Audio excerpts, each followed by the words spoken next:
Okay, good evening, everybody. I know some people are still signing on, but it is a few minutes after 8, so I think we'll get started, and hopefully everyone will have a chance to get the bulk of the presentation.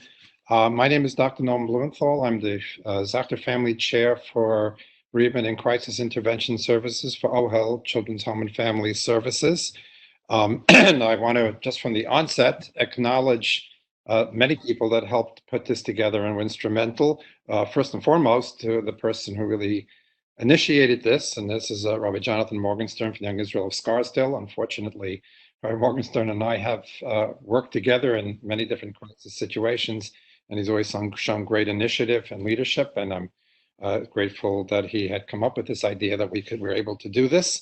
And our focus will be heavily to the Scarsdale New Rochelle community. Also wish Rabbi Fink and his family a speedy recovery and thank them for their courageous leadership. Also want to thank the tech team of Ohel, Mike Hoffman and Ari Konigsberg for putting together this WebEx.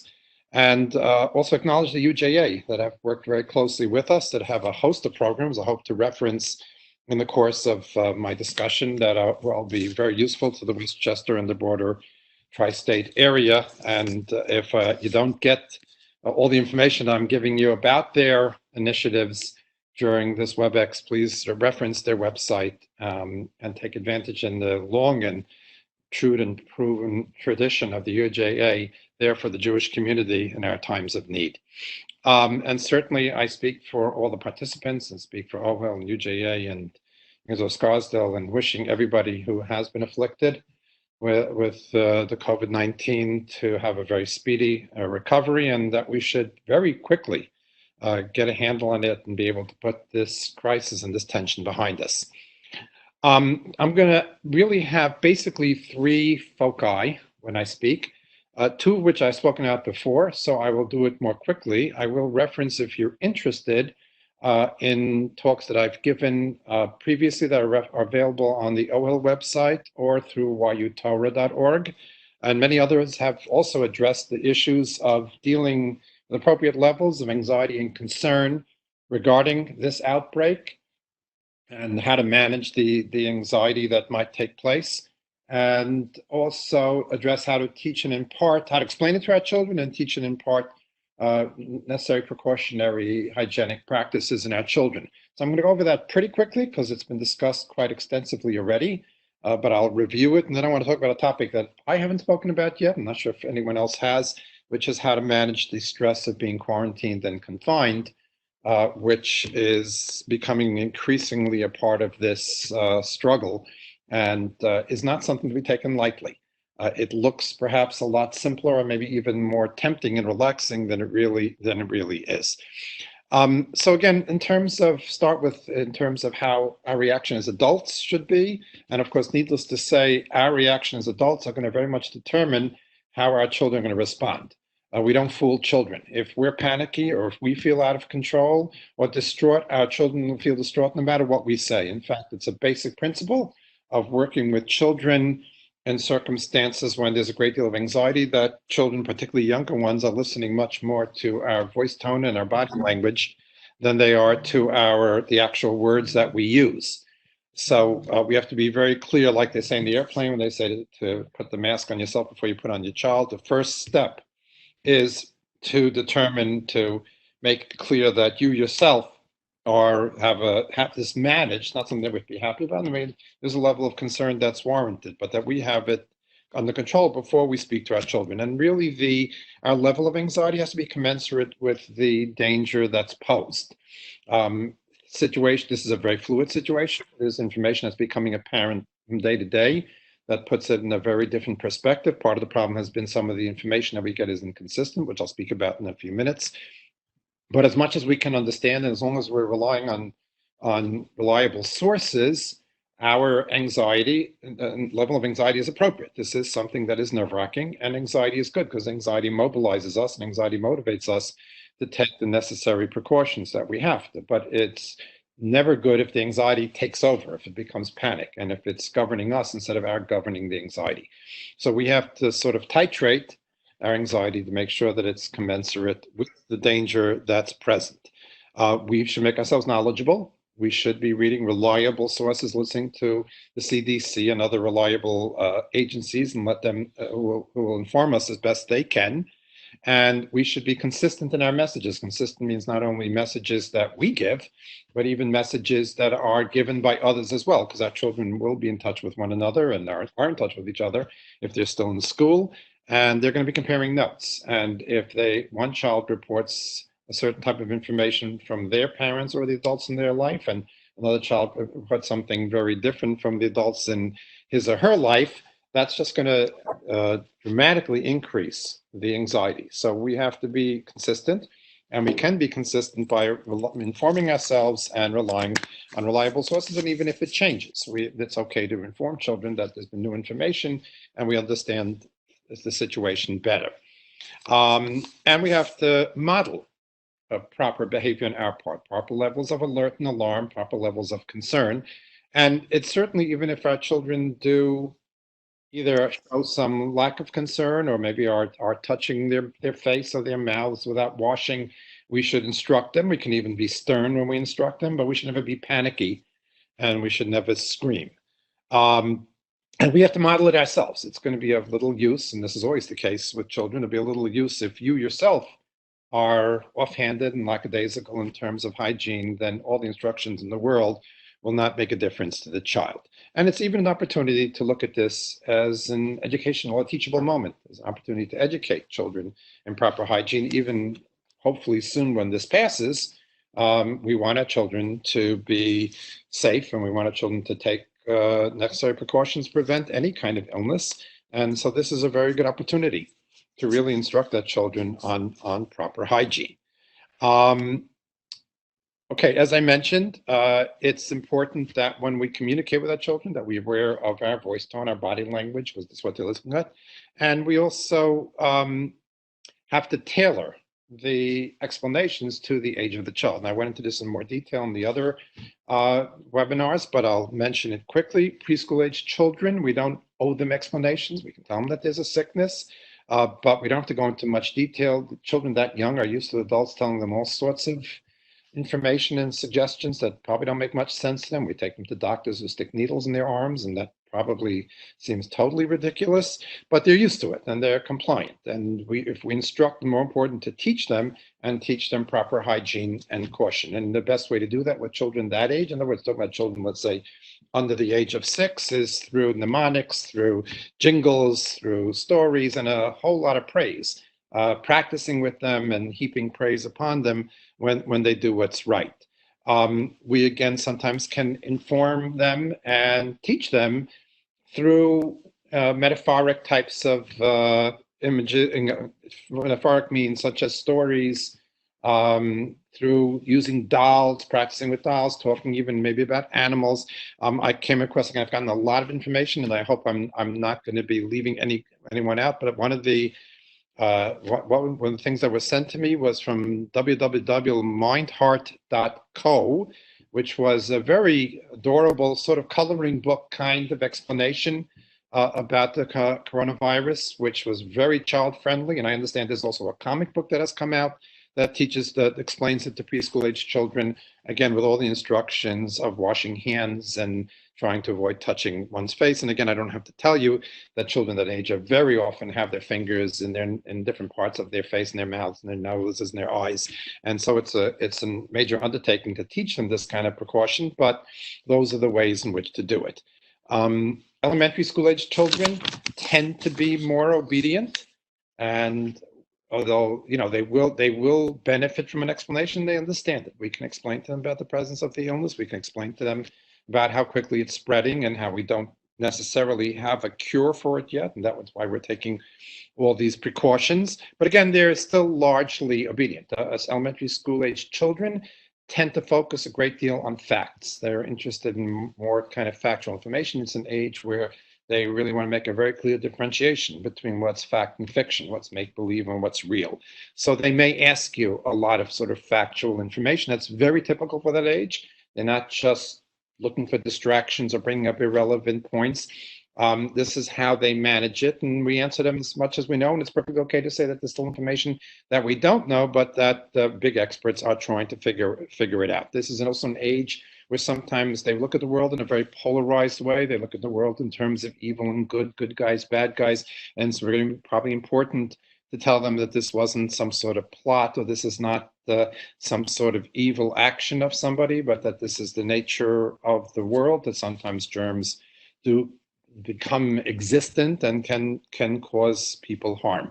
They can also relate. There's another very important point: is they can relate to the concept of something being rare. It is becoming more common, and we may not be able to say this, but for the time being, I think we can certainly say that the people who are afflicted, it's a rare occurrence. And certainly anybody where there's a very serious or fatal outcome is even more rare. Now, the reason why I mention this is because in the preschool age child, we can't talk about rare. Their world is much more confined. Their world is about 3 blocks long.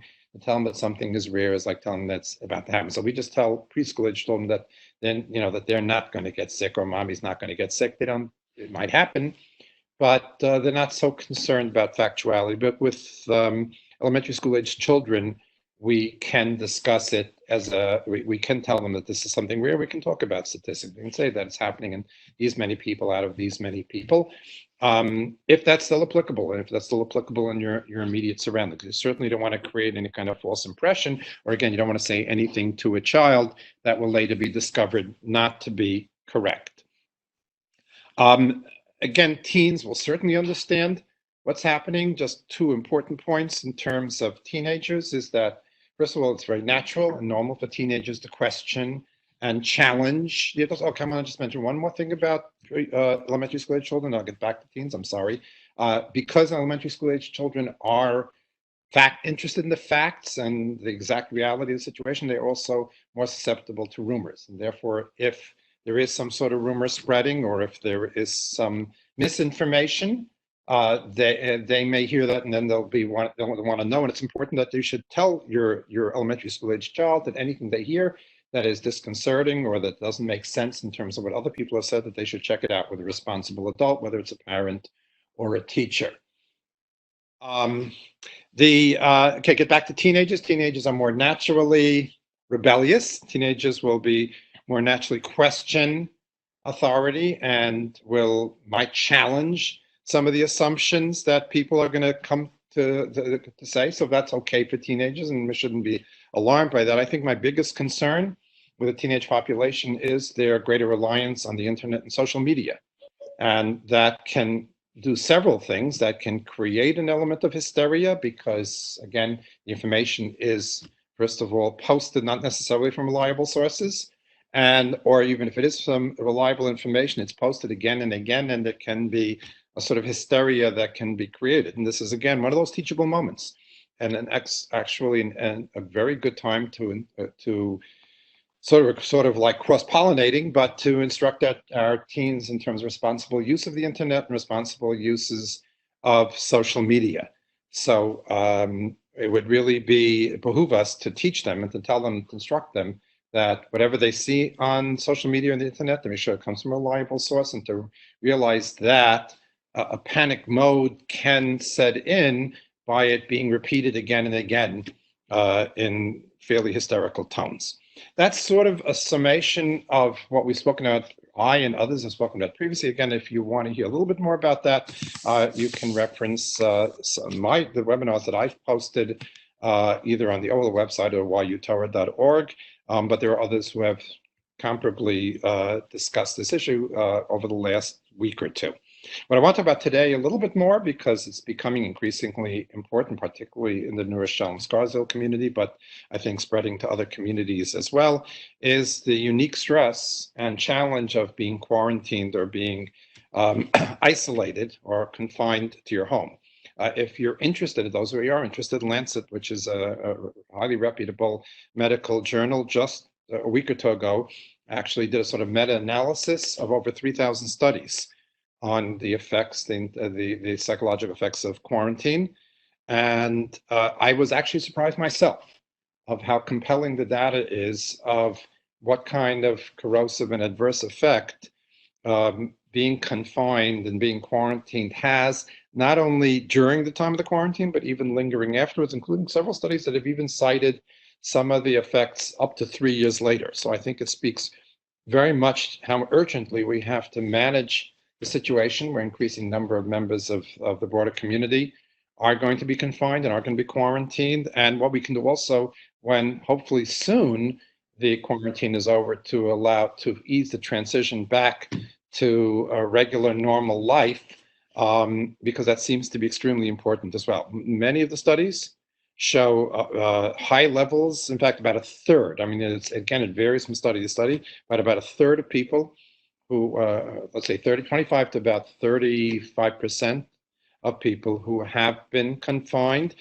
emerge with high levels of anxiety, anger, stress, confusion. Some have actually recorded post-traumatic stress disorder, lingering trauma responses.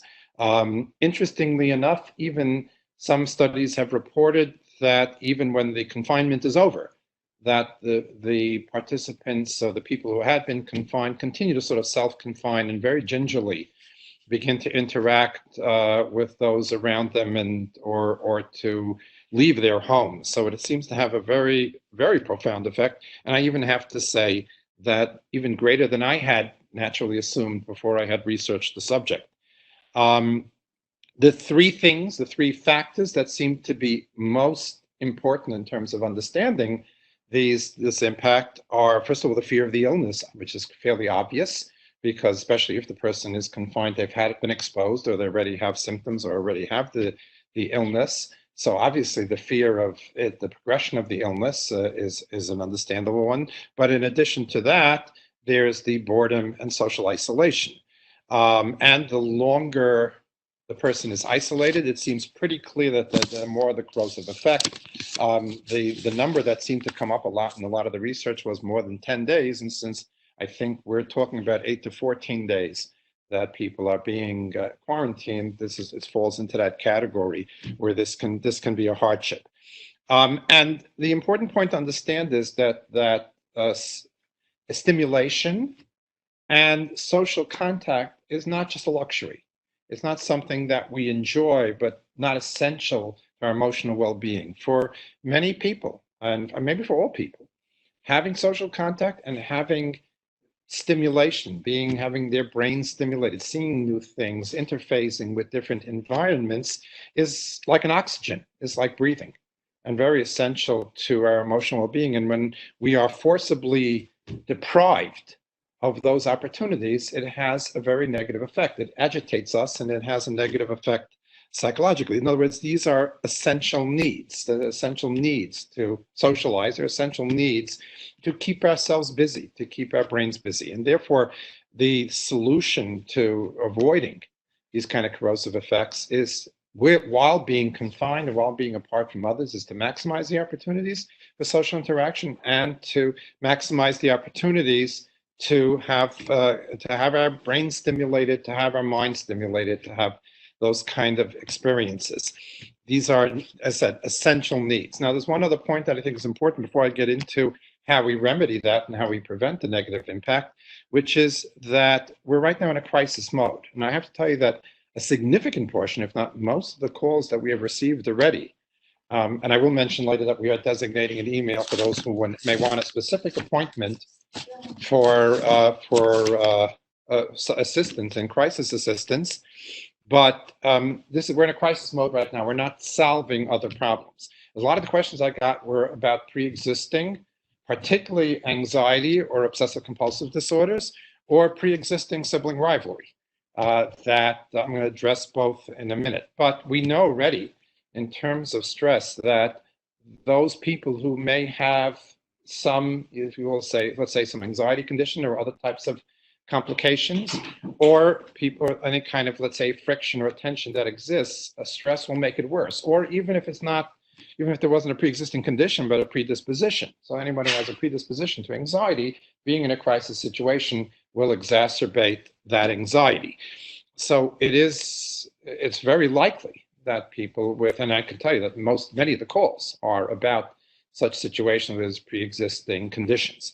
So the obvious, as many of you may know, the obvious solution to an anxiety disorder, or even, let's say, obsessive compulsive disorder, is to put the person in the situation and help them alter the reaction. So let's say if somebody has anxiety, let's say somebody has anxiety about germs or illness, is to let them have normal exposure to others, to regular intercourse with other people, and realize that they're not getting sick so much so they can change that anxiety. We're not doing that now. At this point, if somebody is triggered, and if somebody has an anxiety disorder that's being exacerbated, or an obsessive compulsive disorder, we're going to sort of put it on hold, and we're going to encourage them to either use techniques that they've learned or have been employed to reduce the anxiety, whether it's relaxation or whether it's self-talking or visualizations or any of the treatments, or maybe up it, or maybe go for medication at this point until this crisis is over. Or, and for that matter, and this is the questions I've been asked, people have said to me, I've had no exposure.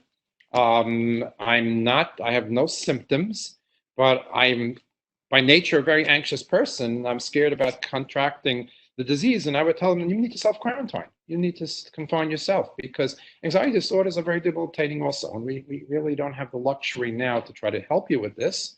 And if it's going to exacerbate your anxiety disorder, then you should really take the necessary action. And as I said, I'm recommending that quarantine apply even to those who are emotionally triggered by what's going on. But again, to get back to our major point, is that it's very important that the day while you're confined is busy, is scheduled with stimulation and with social contact. Idle time, I mean, again, that doesn't mean every second has to be scheduled. Children need to learn, and adults, how to self-entertain and how to keep themselves busy, but we can't expect that for an entire day. And part of what might be particularly jarring is, for most children, time off from school is something to celebrate.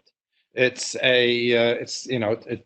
associated with vacations and with the summertime, which is very normal for children. But this is not that type of time off from school.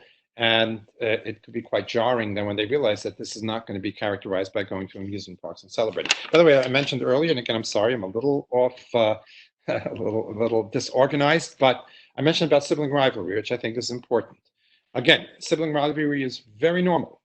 Sometimes can be extreme, but almost all children do have usually a rival risk, or partially, I mean, usually a good one, but intermittent arguments and fights, particularly with siblings of contiguous age. You don't expect sibling rivalry between a 14-year-old and a 4-year-old, but between a 4 and a 6-year-old, you're naturally going to have that. But if there is a child or two children, let's say, who tend to fight a lot, or if there's one child who, and sometimes that happens in family, who is sort of singled out, either to be bullied or picked on or whatever. And again, that should be ultimately solved. And again, under normal circumstances, we will solve sibling rivalry by putting the onus of responsibility on the kids to help them learn how to resolve differences and how to control themselves and work out differences. But again, under these circumstances, especially when you're confined, this can become extreme. It might become so intense, or for that matter, excessive, that it might warrant not doing that at this point, putting off those kind of corrective measures and separating the children, or keeping them apart, or moving them out of the room, so that kind of, because again, being confined like that will just make it worse. And under this kind of crisis situations, we don't have the luxury of remedying this. But to get back again to what we're talking about in terms of the necessity, the social contact, and for activity, it's really important that this becomes part of your time. Now, this is a big burden, particularly on parents. But what I'm proposing to you is that you have a schedule. First of all, hopefully the schools will have remote instruction. I've heard a little bit now, and again, we're all trying to get our bearings and figure this out. And it's very, I've never run a school, so I'm not saying this in a judgmental way, but many parents have suggested that the initial attempts now in terms of remote instruction is falling far short. It's not as much time, obviously, as a full school day, and not as much work. This may straighten out. We may get better at it, but for the time being, it does not take up that much of the day, and there's still a whole lot of time in which the children are confined. But to the extent that it's present, there should be classroom instruction. Children should know that this is not vacation from school, that it's a schooling within the home. And to the extent that it's available, there should be attending the remote classrooms, and they should be doing assignments and the like. But for the remaining time, which might be considerable, you should really type up a schedule. And you should have, again, as parents, again, it's a big burden, but programs, and it can be fun activities as well. But a chunk of the day should be structured with predictable activities. I will mention to you that, again, on the UJ website, I'm just going to pull it up. There is I'm just going to, they mentioned something. I thought it was here. They have no, that's not what I was going to mention. Here we go. They have a partnership with the PJ Library Foundation and Foundation for Jewish Camp and Jewish Education Project, which are providing parents with suggestions and ideas of what to do during the day. And I've also gotten via email a whole bunch of suggestions as well. So I'm just going to mention some that come to my mind, but I'm sure there's a whole lot more. And again, it has to be tailored to your child's activities. But build something if that's what your child is into, whether it's with Lego or even if you have a wood shop in your basement, take on a project, an arts and crafts. Design something, make posters, make pictures, maybe even have some sort of either competition or collective project with other children, other families, which you can compare your productions, different types of contests, if you will. Games also, then I'm not talking about just, I mean, occasionally spending some time playing video games is fine, but even games that are more interactive. Even again, can be done collectively with other families and discussed online. You can play charades, hide and go seek, scavenger hunts, compose dances, go on a pseudo vacation. In other words, decide that because you're confined that you're going to tour, pick a state, pick a country, and we'll give each child an assignment of a particular country or a state, and that they're going to be the tour guide and pull out. And again, thank God we have the computer under these circumstances, and pick out a country and go on YouTube and take pictures and take people on tours of these various sites. It accomplishes not only does it fill up their mind and fill up their time, but it gives them a sense of leaving, again, the confines of their home. So it's like it's a pseudo vacation. Have music in your home. Again, that's stimulating. That's interesting. Again, not every second, and but to have intermittently music played, again, is stimulating, is interesting, and will take away from some of that lack of stimulation that has such a corrosive effect. Make sure that you're interacting with other people, both you as adults and the children, and please don't be exclusive. In other words, don't exclude people, which so often happens when people are getting together online, and again, people know. So, but being as inclusive as possible, have scheduled regular meetings between friends, so friends can exchange notes, and as I said, they can have even some joint projects and undertakings. And even among the adults, there's a body of research that shows that support groups during the time of confinement is helpful. Now, it can be a formal support group led by a therapist, and those services are available, but it can be just your cluster of friends, your associates that schedule. Again, it has to be routinized. Don't just let it happen haphazardly. That schedules, let's say for the adults at 9 o'clock at night, that you get on the line and you talk about the experience of being confined and what that's been like and what you've done, and share ideas, and let the children have get-togethers with their friends. Extremely important. And just talk about what's going on there at home and what they're doing. It will, again, connect them to the outside world. It'll take away as much as we can from this social isolation. Try to preserve a routine. Try to have children are comforted, and so are adults, by a predictable routine, not a boring routine, but that there is a schedule. That you get up at a certain time, and then we're not sleeping late. We get up a certain time. We have maybe morning prayers. We have breakfast at a certain time. Then the schedule maybe some downtime to play a little bit more of unstructured play for that amount of time. And then we have an activity, or then we're in school. Then we have homework. And in fact, it might even pay, if you can, depends how much space you have, but to designate rooms in the house for different types of activities. So there can be one room that is designated for school, one room that's designated for arts and crafts, another area for different type, or there may be more than one activity in a particular room, but we go from room to room to notes, again, this type of activity. Okay, while you're doing it, again, this is for the adults probably, and maybe for the teens, but I think this is important, is as unpleasant it is, and I think we cannot deny how nerve-wracking this is and how difficult this confinement and these worries are.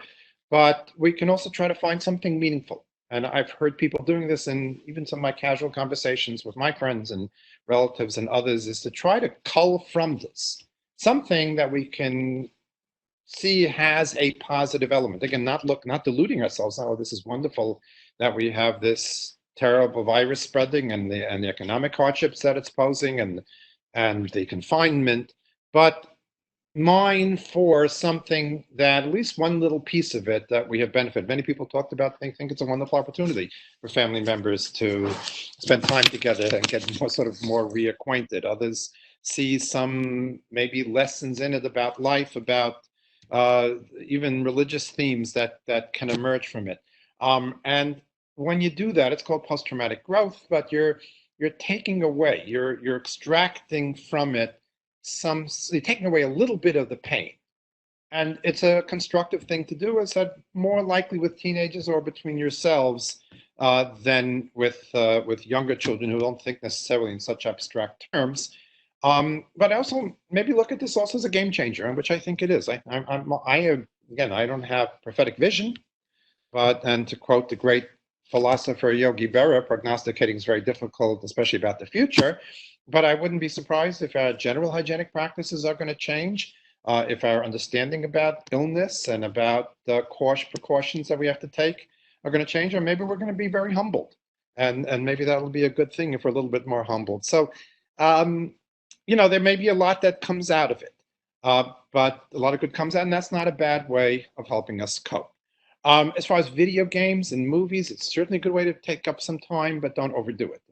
Many of the video games, especially if they're very fast-paced and intense, can cause more agitation. And movies themselves also sometimes excessive watching of movies, etc., can have an aversive effect. So it should be used sparingly for intermittent periods between different activities or at times when children are getting antsy. So certainly can be part of it. But we shouldn't be excessive and unbridled, and certainly shouldn't be something that kids just use without any hesitation. Okay. Always remember, this is very important as well, that just about everything in life has a beginning, middle, and end. And certainly we know from even recent and even more ancient types of pandemics, epidemics, that they do pass, and sometimes, or for that matter, that even the confinement of the quarantine will pass, will end. And sometimes, if you're really getting stir crazy, if you're really getting cabin fever, or if your children are, just imagine, say, look, in another week we'll be out. What are we going to do? What are we going to do the first thing when we get out? What are the first thing we do when we can interact? It's a very good reminder. And in terms of the broader issue of this coronavirus, I think the experts do anticipate that it's make it worse than it is now. I think most do anticipate that. But again, nobody knows for sure. But there will be a peak, and then it'll recede, and it'll get better. So we sometimes have to remind ourselves that this is not forever. Um, it's interesting that the research seems to show that those who voluntarily are quarantined, I mean, voluntary, not just doing for this, just for the sake of being quarantined, but those who are not ill or just had an exposure or are being like extra careful because they don't want to spread the disease and they have concern, particularly for the elderly or those who are medically compromised, that those who are doing it not because more voluntarily, let's say, although it's hard to say what's voluntarily not, but who are self-quarantining have an easier time than those who have to, where it's coerced upon them because of symptoms or the presence of the disease. So, in fact, many suggest that those who are self-quarantining because of exposure, even if there's no evidence that they have the disease, can look at it as a form of altruism, that they're doing something charitable, they're doing something for the good or for the better of society and for people and for some of the weaker, more vulnerable members of society. And that might be a way to make it less noxious for those who are confined. Something else that might seem a little strange to say, but I think it's okay to laugh about it, or to just, and when I say laugh, not to make light of it, not to make jokes about it. It's not something funny. And humor, it's an interesting thing about humor, but humor is becoming increasingly aware how important humor is for coping with trauma and for coping with bereavement. Now, the reason for that is that if you analyze or dissect the joke, usually what happens when someone tells a joke is they're leading you in a particular direction, and then comes the punchline, and you sort of like get diverted. And so humor is irony, how preposterous this whole situation is. And I think for most of us, it is preposterous. Most of us anticipated this time of year, if we were going away for Passover, or if we're celebrating Easter, or spring is coming and getting out. It's the beginning of the baseball season, and or maybe for that matter, the basketball season or the NCAA, and now everything is just being is screeching to a halt. It's tragic and it's terrible, but it's also outlandish. It's preposterous, and to laugh at it in that way, in terms of sort of seeing the how ludicrous it really is, can sometimes make it less painful. So again, not making jokes about people having to be confined, not making light of the pain and the risk that exists, but just how unexpectable life is, can help us cope, can help you manage. I think another thing is also important when you're, especially if you're self-confining, but even if you're confined because of illness and you really adhere to it, is to pat yourself on the back and praise yourself and praise your children. It's not easy, as it's becoming increasingly evident. It's a very difficult state to be in, and every day that you do it, I think you can, as I said, acknowledge that it's a form of heroism. And again, that might the feel good that you'll get from that might take away from the pain. Please remain informed. It's a very important part of the stress of being quarantined. Quarantined is not being well informed, so please, and the community, by the way, very important that the community should keep everybody informed, not just about the illness, about anything else that's going on in the community. Let them feel connected. Let them feel connected to the outside world when they feel so disconnected. As I said, important to interact with other people and to have online groups and meetings. And thank God we have the technology for that, and share with each other ways in which you're coping. It shouldn't just be just gloom and doom. It shouldn't just be, preoccupied about how terrible it is and how unbearable it is, and how much you're suffering, but also different creative, interesting things. This is going to bring out a lot of our own creativity and imagination, how we filled up the day and how we made it productive and stimulating.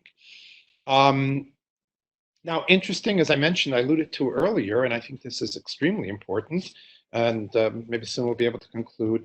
But the assumption naturally is it's going to be really unbearable. It's going to be very hard, challenging for the 10 days, 14 days that you're confined, and then you're just going to go out and everything's going to be back the way it was. And that doesn't seem to be the case. It seems that the impact of being quarantined does have a lingering effect, and certainly in the short term. And by the way, also, I should mention that there's some suggestions, not a whole lot, but some suggestions that even during the quarantine, that there's what we call a curvilinear effect. In other words, at first, it doesn't seem so bad. It's a day off. It's a day for relaxing, etc. As time goes on, it seems to get really unbearable.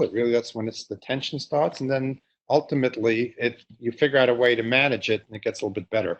That's while you're being confined. But post-confinement is hard.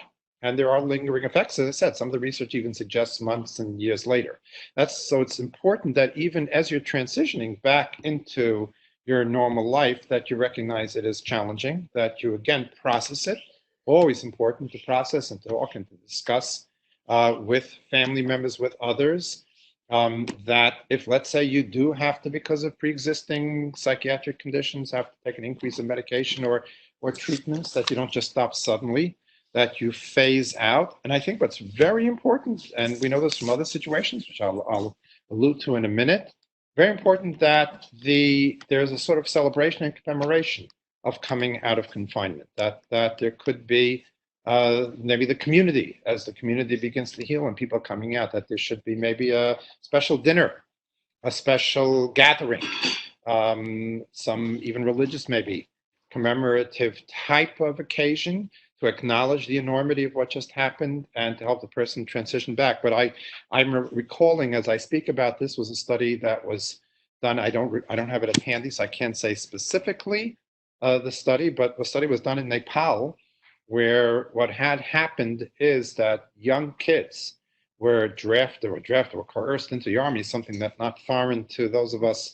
who had ancestors from Eastern Europe and Jewish ancestors in Europe, when that used to happen in Tsarist Russia, but where young people were forced into the army and forced to engage in warfare and were exposed to all sorts of horrific events. And after a 20-year conscription or a 10-year conscription, when they came back to their towns, and some of the towns actually welcomed them and celebrated their return, and other towns just said hi and let them go on with their lives, and that there was far more trauma for those who did not have some sort of communal recognition of their return to the town. Those they suffered much more than those who did have that kind of communal recognition. So I think it behooves us and it behooves the community that as this subsides and as more and more people will transition back to normal life, a life outside, that they can that this will be somehow acknowledged and celebrated. Now, some people may need more formal treatment and more formal assistance, or even while it's going on. There will be people who may have a difficult time and may need some assistance. So I just want to bring to your attention some of the services that are available, and I'm probably not going to be exhaustive, and I'm sure there are many other individual practitioners or facilities that are doing so. I just don't have that information handy. I can tell you that from Ohel's end, we have created an email address to provide people with one-to-one crisis intervention. The email address is copingwithcovid19@ohelfamily.org. I'll repeat it again, copingwithcovid19@ohelfamily.org. Or go on the Ohel website, and you'll have that information accessible to you. And through that website, we will schedule appointments with trained crisis counselors to assist you if you have very specific, or if you have, again, specific situations. And you have to keep in mind that everybody's response is unique and everybody's response will be highly individual. So therefore it's necessary sometimes for individual interventions. I know that the UJA has WJCS Partners in Caring Workers are available particularly to the Westchester community. And the number you can call for that is 914-848-8140. I repeat, that would be Sherry Birnbaum. The contact at 914-848-8140. Very often these kind of crises brings out the best in people. And I think we're already seeing, and it's certainly gotten the feedback I've gotten even specifically about the Westchester communities, we're seeing a lot of care and concern and love. This will, I'm sure, will continue, and maybe that's part of also those slightly positive things that we can cull from the experience. And again, but please, there's no shame if you need more individualized attention, and not everybody's the same, not everybody's experience is the same, not everybody's the same. And in a collective address like this, you can't address everybody's individual needs. So if you feel you need it, please put your shame aside. There's seeking help is sometimes more of a sign of strength than trying to, just grin and bear it. So look out for assistance, look out for help, contact community agency, contact your clergy, and they can get you in touch with the right kind of people to assist you. I personally am available. I will be available through that website or together with my team. If anybody wants specifically to address a question to me, I have been rather swamped, so I might not be able to get back right away, but my email address is norman_Blumenthal@ohelfamily.org. That's norman_Blumenthal@ohelfamily.org. And I'll try to get back to you as soon as possible. Again, I hope this was helpful, and let's all together hope and pray that this will subside and end very quickly, and we'll be able to resume our normal lives, if anything, maybe all the wiser as a result of what has happened. I thank you for the time, and hope everybody's well, and have a good night.